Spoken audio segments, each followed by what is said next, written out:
اور اب ہم دیکھتے ہیں کہ انہوں نے جب ہجرت کی ہے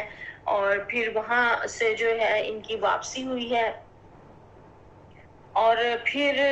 دوبارہ جب مدینہ کی طرف ہجرت کا آیا، 2 ہجرتیں ہیں نا ان کی، تو پھر مدینہ کی طرف جب ہجرت کی، پہلے حبشہ گئے پھر واپس آئے، پھر یہاں دیکھا تو اسی طرح مظالم بدستور عروج پہ تھے، تو پھر مدینہ کی طرف ہجرت کی، کیونکہ اس وقت مدینہ کی طرف ہجرت کی جو ہے وہ اجازت آ چکی تھی۔ اور ہجرت حبشہ میں جو ہے وہ اپنے شوہر کے ساتھ انہوں نے ہجرت کی، اور یہاں پہ بھی جب وہ ہجرت کرنے کے لیے جانے لگے، یہ صبر کی ایک عظیم داستان ہے ان کی ہجرت۔ آپ کی ہجرت جو ہے نا صبر کی ہجرت کہلاتی ہے۔ ابو سلمہ کا ذاتی اونٹ تھا، ہجرت کا سفر درپیش تھا، بیوی اور ان کا ننھا شہزادہ سلمہ اس پر سوار ہے، خود اونٹ کی نکیل تھام کر پیدل چل پڑتے ہیں۔ ابھی آغاز سفر ہی تھا کہ ام سلمہ کے قبیلے بنو مغیرہ کو پتہ چل گیا کہ یہ پاک باز جوڑا ہجرت کے قصد سے نکل کھڑا ہوا ہے، تو انہوں نے اونٹ کو گھیر لیا، مطالبہ کیا کہ تم جا سکتے ہو لیکن ہماری لڑکی کو نہیں لے کے جا سکتے، وہ نہیں ساتھ جائے گی۔ تو یہ انہوں نے اونٹ کی نکیل ابو سلمہ کے ہاتھوں سے چھین لی اور ام سلمہ کو زبردستی اپنے ساتھ لے گئے، اور نیزوں اور تلواروں کی چمک میں یہ کارروائی ہو رہی تھی۔ ابو سلمہ کے قبیلے کو جب پتہ چلا تو وہ کہ بنو مغیرہ جو ہے وہ ام سلمہ پہ حق جتا رہے ہیں اپنا ملکیت کا، تو وہ بھی جو ہے وہ گئے، انہوں نے کہا ٹھیک ہے آپ کی بیٹی تو آپ کے پاس رہے گی، بچہ ہمارے پاس رہے گا، اور بچہ ہم تمہیں ساتھ نہیں جانے دیں گے۔ ایک طرف انہوں نے اپنی بیٹی چھین لی قبیلے والوں نے، ایک نے ان کا بچہ چھین لیا، اور ابو سلمہ جو تھے وہ بالکل اکیلے جو ہے وہ چل پڑے، اور اسی حال میں انہوں نے جو ہے وہ وہاں سے ہجرت کی۔ اب دیکھیں ان کے دل پہ بھی کیا بیتی ہوگی نا، یہ کوئی آسان نہیں، یہ باتیں پڑھنی اور بتانی اور کہنی بڑی آسان ہے، ان میں سے کچھ بھی تھوڑا سا بھی عمل ہمارے ساتھ گزرے تو ہمارے لیے بہت مشکل ہے ان ساری جذباتی کیفیات میں سے جو ہے وہ گزرنا۔ اور پھر یہاں دیکھیں کہ ان کے دل میں کیسے کیسے خدشات آئے ہوں گے کہ پتہ نہیں ساری زندگی پھر میں اپنی بیوی سے مل سکوں گا کہ نہیں مل سکوں گا، بچے سے مل سکوں گا کہ نہیں مل سکوں گا، اور وہ دیکھیں دین کے لیے ساری کشتیاں جلا کے جو ہے وہ اس طرف چل پڑے، اور ان کو کوئی اس بات کا علم نہیں تھا کہ آپس میں دوبارہ مل سکیں گے کہ نہیں مل سکیں گے۔ اور یہاں ہمیں یہ بھی پتہ چلتا ہے کہ یہ روایات، یہ تاریخ کہاں جا کے جڑتی ہے۔ حضرت ابراہیم علیہ السلام نے جب بی بی ہاجرہ انہوں نے اسماعیل کو صحرا میں چھوڑا اور پھر پلٹ کر نہ دیکھا کہ مبادہ نظر پڑنے سے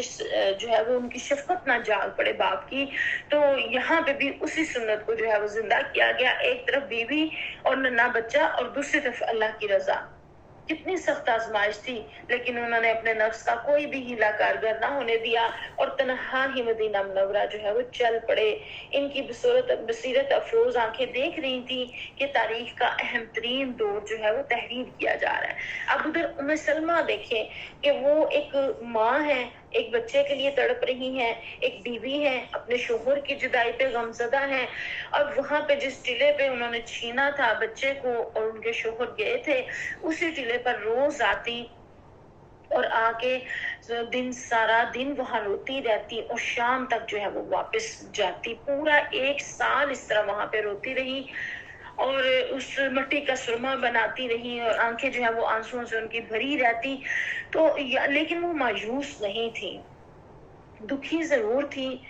اور رو بھی رہی تھی، لیکن مایوس نہیں تھی۔ تو پھر کیا ہوتا ہے کہ اللہ کے حکم سے پتھر دلوں کو بھی رحم آ جاتا ہے، اور ان کے قبیلے کے لوگ ام سلمہ کو اجازت دے دیتے ہیں کہ وہ مدینہ جو ہے وہ چلی جائے۔ اور جب ادھر سے دوسرے قبیلے کو پتہ چلتا ہے جنہوں نے بیٹا چھینا تھا، تو انہوں نے کہا کہ یہ ہمیں اگر ہم نہ، ان کی بھی غیرت جاگ اٹھی، اور انہوں نے بھی جو ہے وہ بیٹے کو جو ہے وہ واپس ان کو دے دیا، اور یوں وہ اپنے بچے کو ساتھ لے کے اکیلی ہی، اتنی بہادری کے ساتھ کہ اکیلی ہی جو ہے وہ اپنے بچے کو لے کے چل پڑی۔ اب آپ دیکھیں آج کا جو ہے وہ شہری زندگی ہے میری اور آپ کی، اور ان حالات میں ہمارا جو ہے وہ سفر کرنا جو ہے وہ کتنا ہمیں لگ رہا ہوتا ہے مشکل نا، ایک شہر سے دوسرے شہر جائیں بچوں کے ساتھ ڈائیو میں یا جہاز میں بیٹھ کے آؤٹ آف کنٹری جائیں، تو پھر بھی ہمیں لگ رہا ہوتا ہے۔ تو اس وقت تو ارد گرد نہ کوئی شہر تھا، نہ آبادی تھی، نہ کچھ تھا، صحرا کا تنہا جو ہے وہ سفر تھا، اور وہ اس سفر کے لیے جو ہے وہ چل پڑی۔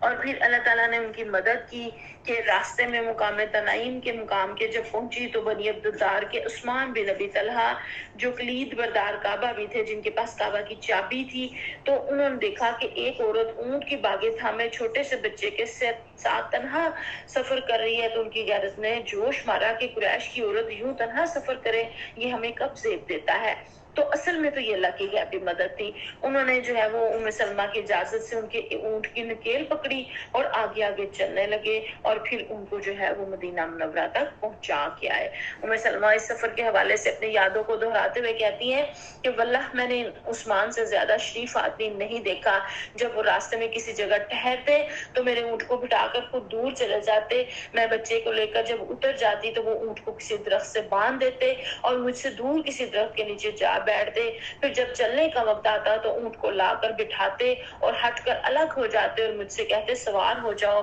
میرے سوار ہونے کے بعد وہ اونٹ کی نکیل تھام کر روانہ ہو جاتے۔ اور پھر رستے میں قبا میں بنی اوف کی جب بستی نظر آئی تو کہا کہ تمہارا شوہر جو ہے وہ یہاں موجود ہے، اس کے پاس چلی جاؤ، اللہ تمہیں برکت دے۔ اور اس کے بعد جس طرح پیدل آئے تھے اسی طرح پیدل واپس مکہ چلے گئے۔ اب آپ دیکھیں، آپ میں سے جو بھی حج عمرے کے لیے گئی ہوں گی خواتین، آپ نے دیکھا ہوگا کہ مکہ سے مدینہ کا سفر کوئی آسان نہیں ہے۔ بے شک ہم اسی والی گاڑیوں میں بیٹھ کے اور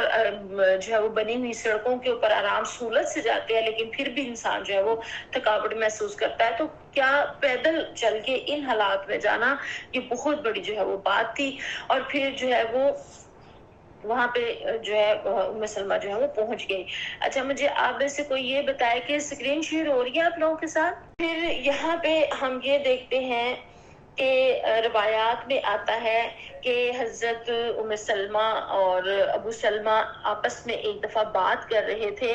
اور ام سلمہ نے اپنے شوہر سے کہا میں نے سنا ہے کہ اگر کسی عورت کا شوہر اس کی زندگی میں فوت ہو جائے اور وہ عورت اس کے بعد دوسرا نکاح نہ کرے تو اللہ اسے جنت میں داخل کر دے گا، اسی طرح مرد کی زندگی میں اس کی بیوی انتقال کر جائے اور مرد دوسرا نکاح نہ کرے تو اللہ تعالیٰ اس مرد کو بھی جنت میں جگہ دیتا ہے۔ تو آؤ ہم دونوں یہ عہد کر لیں کہ ہمیں سے جو پہلے مرے دوسرا اس کے بعد مجرد زندگی گزارے، یعنی کہ شادی نہ کرے۔ تو حضرت ابو سلمہ نے فرمایا کیا تم میرا کہنا مانو گی؟ حضرت ام سلمہ نے کہا کیوں نہیں؟ تو انہوں نے کہا اس سے بڑھ کے میرے لیے سعادت کی کیا بات ہو سکتی ہے؟ تو ابو سلمہ نے فرمایا سنو، اگر میں پہلے مر جاؤں تو تم میرے بعد ضرور نکاح کر لینا۔ اور پھر ابو سلمہ نے دعا مانگی، اے مولا کریم، اگر میں ام سلمہ کی زندگی میں مر جاؤں تو مجھ سے بہتر جانشین اس کو عطا فرمانا۔ اور ام سلمہ کہتی ہیں کہ اس سے بہتر کیا ہو سکتا ہے؟ تو آپ دیکھیں کہ ان سے بہتر پھر کیا ہوا کہ پیارے نبی کریم صلی اللہ علیہ وسلم کے ساتھ جو ہے وہ ان کی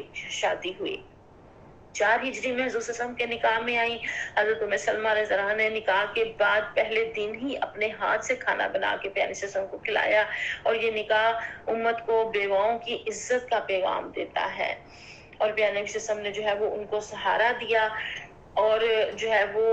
ان کی نماز جنازہ خود پڑھی ابو سلمہ کی، اور جب ان کی عدت پوری ہو گئی تو اس کے بعد جو ہے وہ نکاح ہوا۔ اور جب جو ہے وہ ان کا جنازہ پڑھا تو 9 تکبیریں کہیں، تو لوگوں نے جنازے کے بعد پوچھا کہ آپ نے زائد تکبیریں پڑھی، تو آپ صلی اللہ علیہ وسلم نے فرمایا یہ 1000 تکبیروں کے مستحق تھے، یعنی کہ پیارے صلی اللہ علیہ وسلم نے اتنا بڑا ان کو جو ہے وہ اعزاز دیا کہ ان کی ساری جو ہے وہ جتنی انہوں نے قربانیاں اللہ کی راہ میں جو ہے وہ دی تھی۔ اور پھر ہم دیکھتے ہیں کہ پیارے نبی کریم صلی اللہ علیہ وآلہ وسلم نے حضرت ام سلمہ کو خرمے کی چھال سے بھرا ہوا ایک چربی تکیہ، 2 مشکیزیں اور 2 چکیاں جو ہے وہ عطا فرمائی۔ اور پھر یہاں پہ جو ہے وہ ہمیں یہ بھی پتہ چلتا ہے کہ پیارے وسلم سے نکاح کے وقت حضرت ام سلمہ کے 2 لڑکے اور 2 بیٹیاں جو ہے وہ 2 بیٹیاں اور 2 بیٹے تھے، تو انہوں نے پھر ان کی جو ہے وہ پرورش کی۔ تو انہوں نے پیارے وسلم سے پوچھا کہ حضرت ام سلمہ نے کہ کیا مجھے ان کی پرورش پہ اجر ملے گا؟ تو پیارے وسلم نے فرمایا ہاں، اور ان کے جذبات کی جو ہے وہ تحسین فرمائی۔ حضرت ام سلمہ کے غلام تھے سفینہ، انہوں نے ان کو اس شرط پر آزاد کر دیا کہ وہ تمام نبی کریم صلی اللہ علیہ وسلم کی خدمت کریں گے۔ اور حضرت ام سلمہ رضی اللہ عنہا کو پیارے وسلم سے بہت زیادہ محبت تھی، اور حضرت امہات المومنین اگر پیارے وسلم سے کچھ عرض کرنا چاہتی تھی تو ام سلمہ کو اپنا سفیر بنا کے جو ہے وہ بھیجا کرتی تھی۔